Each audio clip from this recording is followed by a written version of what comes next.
ஏசாயா தீர்க்கதரிசியின் புஸ்தகம் 11ஆம் அதிகாரம். ஈசா என்னும் அடிமரத்திலிருந்து ஒரு துளிர் தோன்றி அவன் வேறுகளிலிருந்து ஒரு கிளை எழும்பி செழிக்கும். ஞானத்தையும் உணர்வையும் அருளும் ஆவியும், ஆலோசனையையும் பெலனையும் அருளும் ஆவியும், அறிவையும் கர்த்தருக்கு பயப்படுகிற பயத்தையும் அருளும் ஆவியுமாகிய கர்த்தருடைய ஆவியானவர் அவர் மேல் தங்கியிருப்பார். கர்த்தருக்கு பயப்படுதல் அவருக்கு உகந்த வாசனையாயிருக்கும். அவர் தமது கண் கண்டபடி நியாயம் தீர்க்காமல் தமது காது கேட்டபடி தீர்ப்பு செய்யாமலும், நீதியின்படி ஏழைகளை நியாயம் விசாரித்து யதார்த்தத்தின்படி பூமியில் உள்ள சிறுமையானவர்களுக்கு தீர்ப்பு செய்து, பூமியை தமது வாக்கின் கோலால் அடித்து தமது வாயின் சுவாசத்தால் துன்மார்க்கரை சங்கரிப்பார். நீதி அவருக்கு அரைக்கட்டும், சத்தியம் அவருக்கு இடைக்கட்சியுமாயிருக்கும். அப்பொழுது ஓநாய் ஆட்டுக்குட்டியோட தங்கும், புலி வெள்ளாட்டுக்குட்டியோட படுத்துக் கொள்ளும், கன்றுக்குட்டியும் பாலசிங்கமும் காளையும் ஒருமித்திருக்கும்.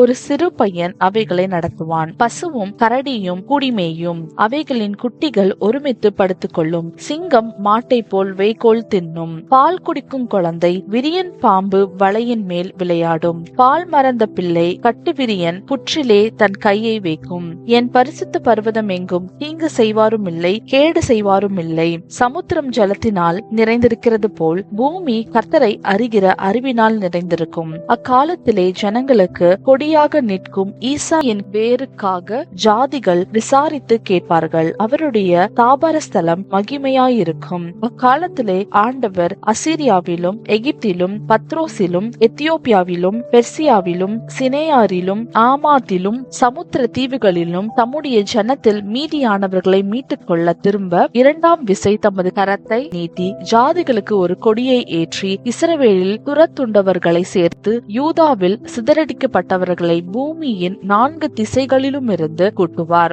எப்பிராயிமின் பொறாமை நீங்கும். யூதாவின் சத்துருக்கள் சங்கரிக்கப்படுவார்கள். எப்பிராயிம் யூதாவின் மேல் பொறாமையாயிரான். யூதா எப்பிராயிமை துன்பப்படுத்தான். அவர்கள் இருவரும் ஏகமாய் கூடி மேற்கே இருக்கிற பெலிஸ்தருடைய எல்லைகளின் மேல் பாய்ந்து கீழ்த்திசையாரை கொள்ளையிட்டு ஏதோமின் மேலும் மோவாபின் மேலும் கை போடுவார்கள். அம்மோன் புத்திரர் அவர்களுக்கு கீழ்ப்படிவார்கள். எகிப்தின் சமுத்திர முனையை கர்த்தர் முற்றிலும் அழித்து தம்முடைய காற்றின் வலுமையினால் நதியின் மேல் தமது கையை நீட்டி 7 ஆறுகளாக பிரித்து ஜனங்கள் கால் நனையாமல் கடந்து போகும்படி பண்ணுவார். இஸ்ரவேலர் எகிப்து தேசத்திலிருந்து புறப்பட்ட நாளில் அவர்களுக்கு இருந்தது போல அசீரியாவிலே அவருடைய ஜனத்தில் மீதியானவர்களுக்கு ஒரு பெரும் பாதை இருக்கும் என்பதே.